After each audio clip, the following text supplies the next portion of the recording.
उसमें सुधार कम है, संशय ज्यादा है, न्याय कम है, पक्षपात ज्यादा है। संविधान ने जो दिया यह बिल वह छीनने की कोशिश कर रहा है। इसमें संशोधन कम, साजिश ज्यादा कहनी चाहिए।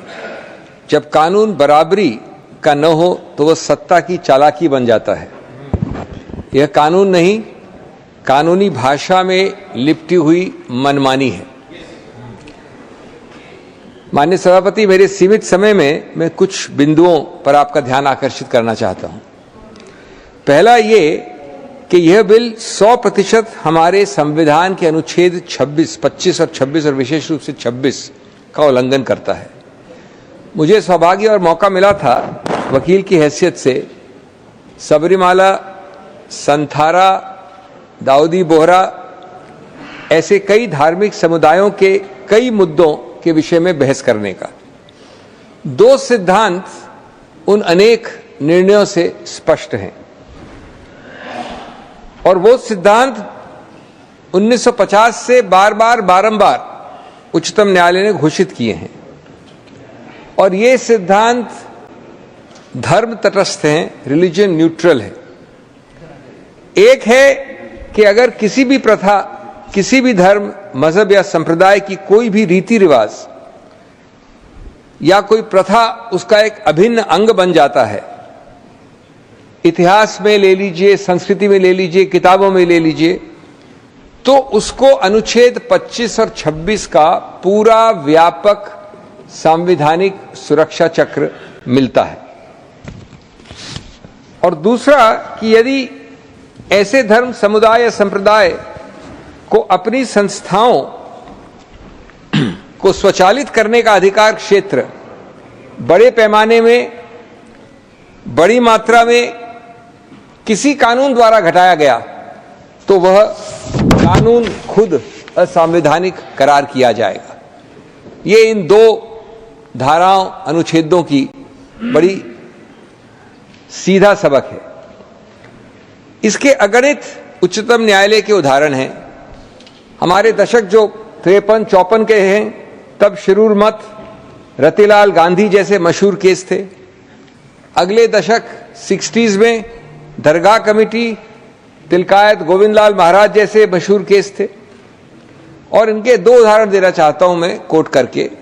रतिलाल में उच्चतम न्यायालय ने कहा, coat, A law which takes away the right of administration altogether from the religious denomination and vests it in any other or secular authority would amount to violation of the right which is guaranteed under Article 26 of the Constitution, unquote. Tilakayat Govind Lal ji Maharaj का जो दूसरा निर्णय था, उसमें बड़ा लंबा passage है, मैं पूरा तो नहीं करूंगा कोट, लेकिन उस पर कहा है एक जगह, Article 26 brings out the competence of the legislature to make a law in regard to the administration of the property belonging to a religious denomination. So far, so good. अगला वाक्य है, the denomination's right must, however, not be extinguished or destroyed or diminished under the guise of regulating the administration of the property by the denomination. तो अब जरा माननीय सभापति, इन संस्थापित जो 75 वर्ष के संवैधानिक सिद्धांत हैं, उनको इस कानून के संदर्भ में लागू करके देखते हैं किस कसौटी पे निकलते हैं। और इसमें मेरे को दूसरा बिंदु आता है। Sir, I spoke yesterday mostly in English. आज रियायत है कि हिंदी में ज्यादा बोलना है, लेकिन बोलूंगा। Doctor Singhvi, but I hope the translator is working well. You can address the chair. यह मेरा दूसरा बिंदु है।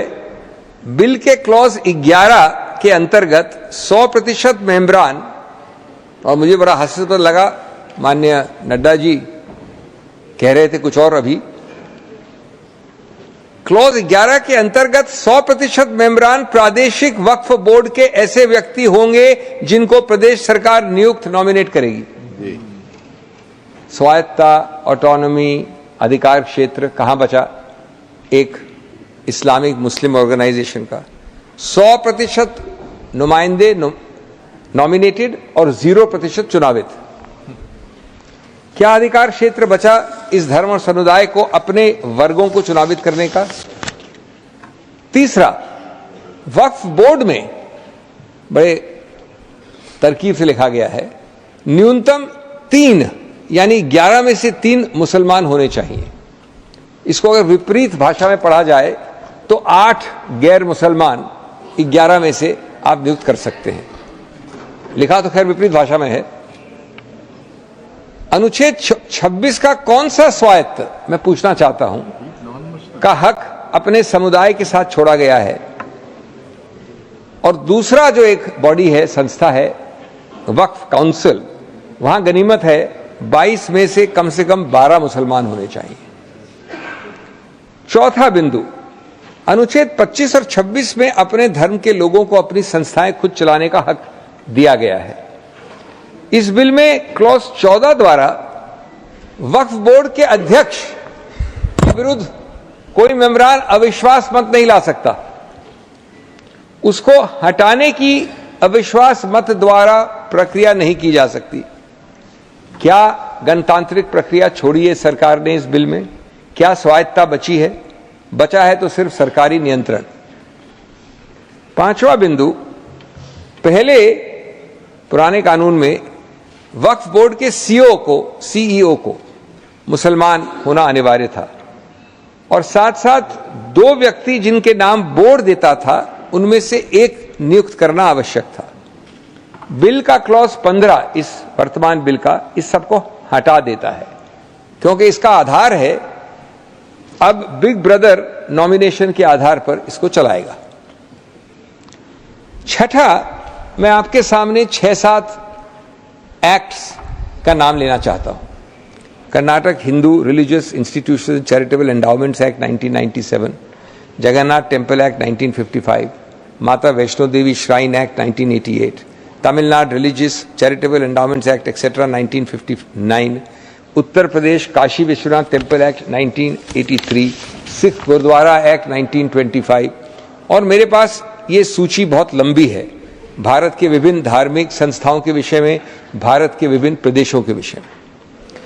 मैं ये पूछना चाहूंगा इस सम्मानित सभा से कि क्या इसमें से एक भी आप किसी समुदाय धर्म का नाम ले सकते हैं जिसमें उस समुदाय धर्म के अलावा लोगों को नॉमिनेट करने का अधिकार क्षेत्र दिया गया है? किसी एक में? मैं तो सराहना करता हूं और पूरा समर्थन करता हूं बीजेपी के नए नवेले दोस्त माननीय नायडू साहब, चंद्रबाबू नायडू, मैं वास्तव में सराहना और समर्थन करता हूं उनका, जब उन्होंने कहा कि तिरुपति बोर्ड में गैर हिंदू कैसे आ सकता है। बात सही है बिल्कुल। तो किस आधार पर यह सरकार यह आडंबर कर रही है? यह स्वतैला व्यवहार, ये भिन्न कसौटी एक समुदाय पे। इसका मतलब ये नहीं है कि आप दूसरे समुदायों पे भी यह प्रहार करें। इसका मतलब है कि आप ठीक ठाक तरीके से द्वेष की भावना से यहां नहीं चलें। 7वां मुद्दा, ये जो भी बात हुई वक्फ बाय यूजर की, ये बड़ी रोचक एक कानूनी सिद्धांत की बात है। अब सर्वोच्च न्यायालय ने दुर्भाग्यवश इस बिल के निर्माताओं को ये शायद ध्यान नहीं दिया, बार बार कहा और अभी हाल में 2020 में कहा, एक निर्णय आया कि सैकड़ों वर्षों से, कई दशकों से वक्फ बाय यूजर प्रचलित है, एम्बेडेड है, स्थापित है कानून में, धर्म में, प्रैक्टिस में। ये निर्णय आखिरी जो मेरे पास है वो है 2020 का। उसकी 2 लाइन पढ़ लूं मैं। Waqf need not necessarily be an express declaration in every case, the same can reasonably be inferred from the facts and circumstances. उसके बाद बड़े लंबे चौड़े इसमें डिस्कशन हुए हैं। तो मेरा मुद्दा यह है कि अगर सर्वोच्च न्यायालय ने निर्णय द्वारा यह स्थापित कर दिया है कि वक्फ बाय यूजर कानूनी है, सही है, संवैधानिक है, तो उसको हटाने का तरीका एक ही होता है। कानून निरस्त नहीं कर सकता। हम सब जानते हैं कि कानून की बड़ी एक स्थापित मर्यादा है कि कानून द्वारा आप किसी निर्णय को निरस्त नहीं कर सकते। आप सबसे ज्यादा यह कर सकते हैं कि उस निर्णय के आधार को हटा सकते हैं। तो अब मैं पूछना चाहूंगा कि आप इस निर्णय का आधार जो है कि कई दशकों से यह स्थापित कस्टम है वक्फ बाय यूजर, उसका आधार आप कैसे हटाएंगे? इस बिल का जो पहला प्रारूप था उसमें उसको हटाने का प्रयत्न किया गया, यानी निर्णय को निरस्त करने का, न कि कोई आधार का हटाना। जब कोई प्रोटेस्ट आए शायद मिलीजुली पार्टीज के, तो एक और रोचक प्रसंग निकला। उन्होंने कहा कि ठीक है, हम इसको हटा तो रहे हैं लेकिन इसको भविष्य से हटाएंगे, रेट्रोस्पेक्टिव नहीं, यानी वक्फ बाय यूजर आगे से नहीं होगा। जो गलती पहले की आपने, अगर कोई चीज कानून द्वारा स्थापित पाई गई है और आप उस चीज का, उस निर्णय का, उस उच्चतम न्यायालय के जुरिस्प्रूडेंस का आधार नहीं हटा सकते हैं, तो आप उसको नहीं हटा सकते हैं, भूत के लिए भी और भविष्य के लिए भी, retrospective also and prospective also. तो इसका कोई तर्क, इसका कोई खास मुझे समझदारी नहीं दिखी। 8वां क्लॉज 3 के अंतर्गत 5 साल के इस्लाम के अनुयायी की, जिसकी अभी जिक्र हुआ, आवश्यकता है। लेकिन साथ साथ एक बड़ा रोचक वाक्य और है जिसकी जिक्र नहीं हुआ। वो 5 साल के इस्लाम के अनुयायी के बाद जो वाक्य है वो कहता है, quote, having ownership of such property and that there is no contrivance involved in the dedication of such property, unquote.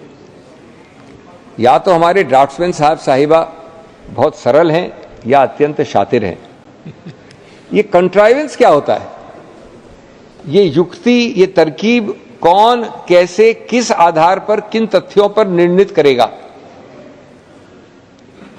यानी अगर एक व्यक्ति 5 नहीं 30 साल से इस्लाम का अनुयायी है, उसके पास सेल डीड है, वो मालिकाना हक है उस जमीन का, फिर भी वो जिंदगी भर कलेक्ट्रेट और सरकारी दफ्तरों के चक्कर लगाएगा, ये बताने की कंट्राइवेंस नहीं है। और इसीलिए वो हमारे शासकों के नियंत्रण में रहेगा। मिट्टी मेरी, मकान मेरा, इबादत मेरी, निशान मेरा, फिर भी कहते हैं सबूत दें कि हक है तेरा।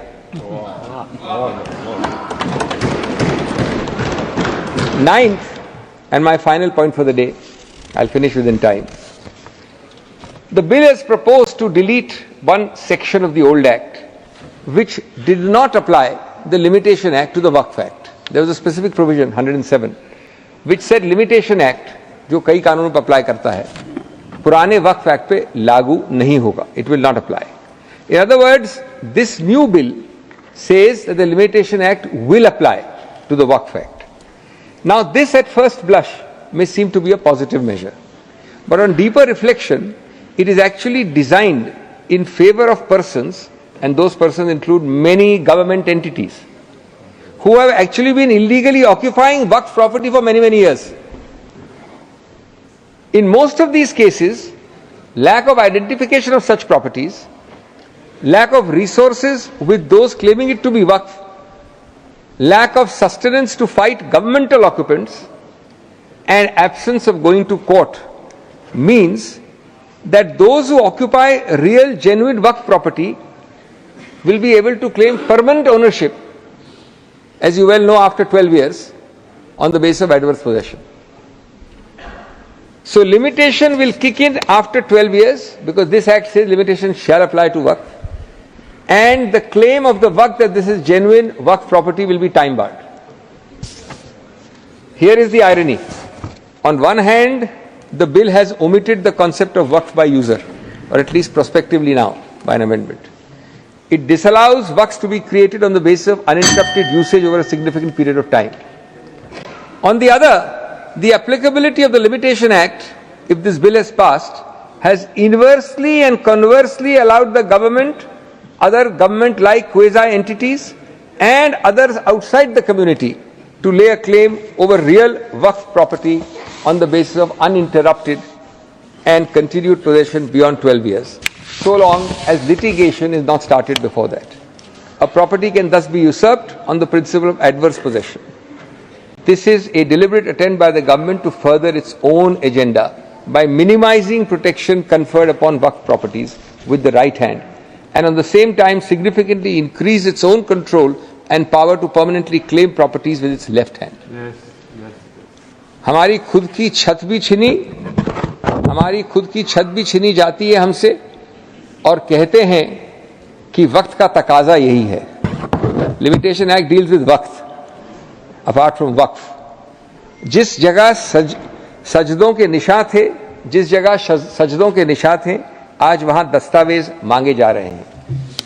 माननीय सभापति, अंत में ये कहूंगा कि इसमें कई और बिंदु हैं जिनके लिए समय नहीं मेरे को बात करने का, लेकिन अगर इस पर पुनर्विचार नहीं किया जाएगा, अगर इसको ईगो के आधार पर पारित किया जाएगा, तो मुझे कोई संदेह नहीं है कि अगले कुछ वर्षों में इसको असंवैधानिक करार दिया जाएगा। धन्यवाद।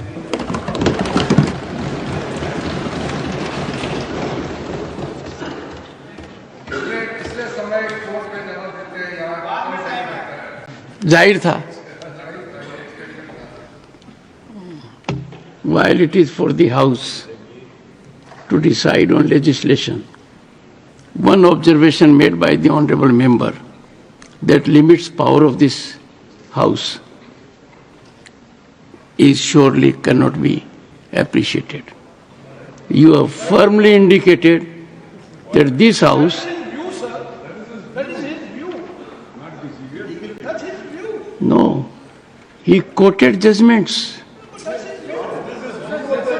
Well, honorable members, I have been firm in echoing this thought process in the entire House on multiple occasions. When it comes to legislation, our supremacy is not subject to any approval.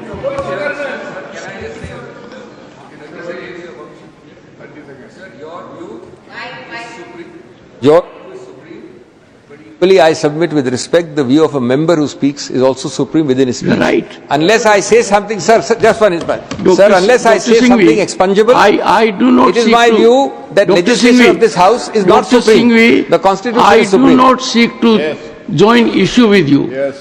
All that But I I said, wish sir, to make it very categorical. yes. Your view. Repository of sovereignty Sir. is this House. I would be the और last दूसरा, person. Singhvi साहब, एक राय दूंगा, आपके पिताजी बहुत नफीस थे।